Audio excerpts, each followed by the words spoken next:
आपण पाहतोय की आता देवेंद्र फडणवीस आणि दोन्ही उपमुख्यमंत्री त्याचबरोबर बावनकुळे आणि चंद्रकांत पाटील सुद्धा इथं पावसाळी अधिवेशन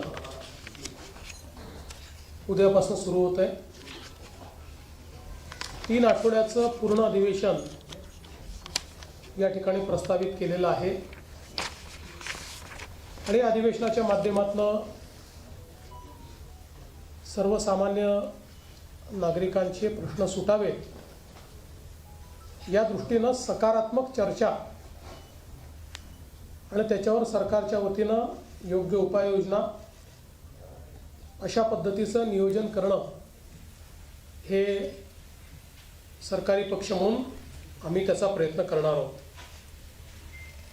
खरं म्हणजे आजही आमच्या विरोधी पक्षांनी चहापानावर बंदी घातली किंवा चहापानावर बहिष्कार घातला। खरं तर ते चर्चेला आले असते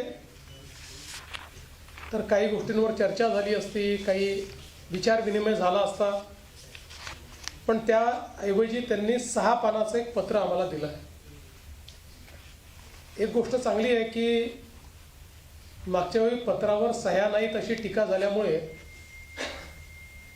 यावेळी पत्रावर सह्या दिसत आहेत। पण आपल्यापैकी ज्यांनी पत्र बघितलं असेल त्यांच्या लक्षात येईल की आधीच सगळ्यांच्या सह्या वेगळ्या पानावर घेऊन ठेवल्या आहेत आणि त्याच्यावर 6 पानाचं पत्र जोडलेलं आहे।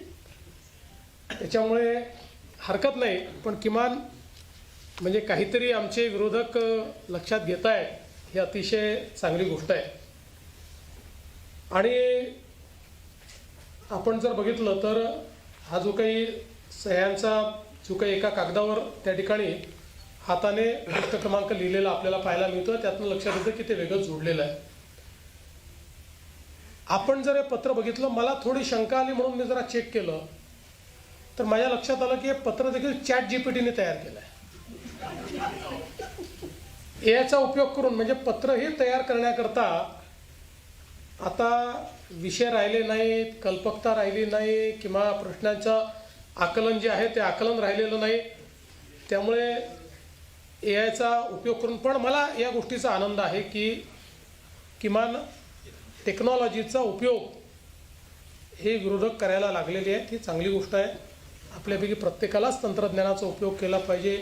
येणारा जमाना एआयचा असल्यामुळे येणारी आव्हानं लक्षात घेत विरोधकांनी आत्तापासून त्याचा उपयोग सुरू केला, त्याबद्दल मी त्यांचं अभिनंदन देखील या निमित्ताने करतो। आणि खरं तर आपण बघितलं पाहिजे की आता या ठिकाणी यावेळी जयंतराव वेळेवर पोचले या पत्रकार परिषदेमध्ये, कारण आपण कनेक्टिंग लिंक तयार केलेली असल्यामुळे ते कुठेही ट्रॅफिकमध्ये अडकले नाहीत आणि या ठिकाणी ते पोचले। फक्त आता अल निनोला देखील आमच्याशी जोडण्याचा प्रयत्न त्यांचा चाललेला आहे। ही देखील अतिशय आनंदाची गोष्ट आहे की हे पण जर त्यांनी ChatGPTला विचारलं असतं तर अशा प्रकारचे स्टेटमेंट्स त्यांनी केले नसते। आणि आपल्याला कल्पना आहे की भास्करराव अलीकडच्या काळात खूप रागवतात। तुम्ही कालच बघितलं असेल की ते आपले मिलिंद नार्वेकर यांनी 2-4 वेळा हॉर्न वाजवल्यानंतर भास्कररावनी त्यांचंच ऑपरेशन तुडवा करून टाकलं। तर हरकत काही नाही। मला असं वाटतं की आता एकूणच या संपूर्ण पत्रकार परिषदेमध्ये कोणताही नवा विषय हा विरोधक मांडू शकलेला नाही। त्यांच्या पत्रातही म्हणजे एक तर पॅरेग्राफ असा आहे की मी तुम्हाला 2023 पासूनच्या प्रत्येक पत्रामध्ये तो पॅरेग्राफ तुम्हाला दाखवू शकतो। म्हणजे त्याचं ते काही बदलतच नाही, तसे तेच घटना टाकतात। ज्या घटनांवर चर्चाही झाली, कारवाई झाली तरी त्याच घटना टाकतात, कारण लोकांना अपेक्षित असे मुद्दे हे विरोधकांना अवगतच नाही आहेत। हा याच्या मागचा मोठा प्रश्न आहे। आता त्यांनी कर्जमाफीच्या संदर्भात देखील याच्यामध्ये सूतोवाच केलेला आहे। पहिल्यांदा तर मी स्पष्ट करू इच्छितो, समोर कुठल्याही निवडणुका नसताना आम्ही कर्जमाफी केली आहे। केवळ विधानसभाच नाही तर आम्ही स्थानिक स्वराज्य संस्थाच्या निवडणुका जिंकलेलो आहोत। तरी देखील आम्ही हा विचार केला नाही की आता काय करायचं आहे. आता 2029ची निवडणूक आहे, त्यामुळे 28 किंवा 29मध्ये कर्जमाफी करू असा विचार आम्ही केला नाही. कारण आमच्याकरता कर्जमाफी हा राजकीय विषय नाही. आमच्याकरता कर्जमाफी ही शेतकऱ्यांकरता एक आपल्याला आमचा शेतकरी जगला पाहिजे, आमच्या शेतकऱ्याला पुन्हा कर्ज घेण्याची शक्ती प्राप्त झाली पाहिजे, याकरताचं एक इन्स्ट्रुमेंट, एक उपकरण म्हणून आम्ही कर्जमाफीकडे पाहतो. यापूर्वीही जेव्हा आम्ही कर्जमाफी केली होती तेव्हाही मी सांगितलं होतं की कुठल्याच कर्जमाफीने शेतकरी कधी श्रीमंत झाला नाही.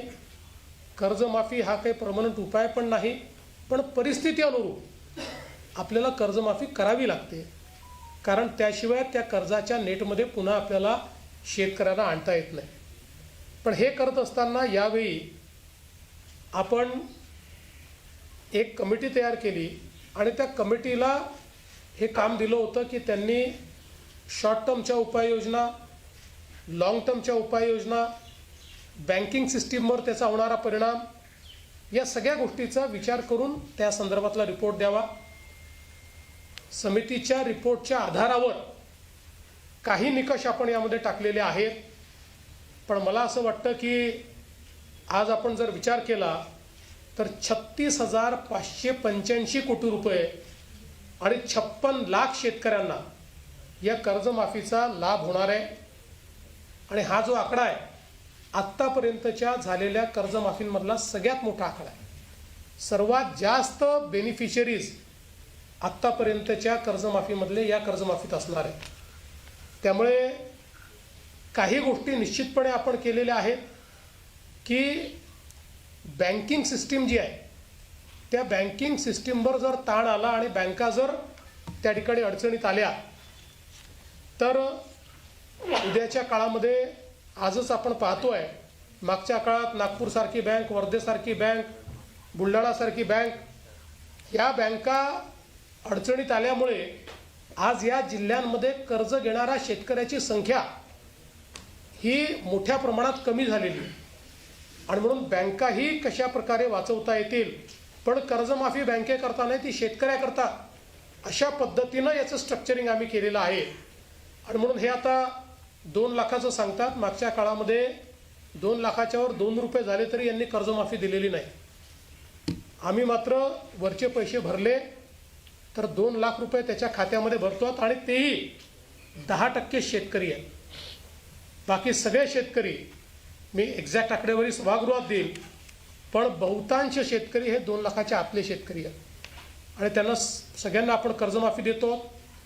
वारंवार 3-3 वेळा आपण कर्जमाफी करत असताना कुठेतरी कर्ज भरण्याची जी काही सिस्टीम आहे ती सिस्टीम ही कोलॅप्स होऊ नये, की सरकार कर्जमाफी करणारच आहे अशा पद्धतीची भावना तयार होऊ नये म्हणून काही उपाययोजना याच्यात समितीने सांगितल्या, त्या उपाययोजना आपण केल्या.